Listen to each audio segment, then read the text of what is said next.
So we'll select one of the public repositories to demonstrate. We'll go to the pull requests and select a random pull requests and go to the files changed. Now, once I am inside this page, you will see here this banner in the bottom where you can click record. Once I click record, I can start speaking, move my mouse, and when I click stop, it will process and upload it to the cloud.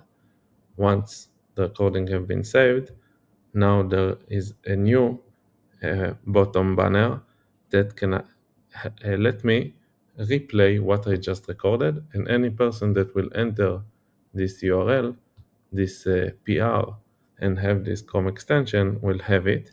You can also select from various of recording, and once I click on it, once I click record, I can start speaking, move my mouse, and when I click, and it shows me what I've just recorded.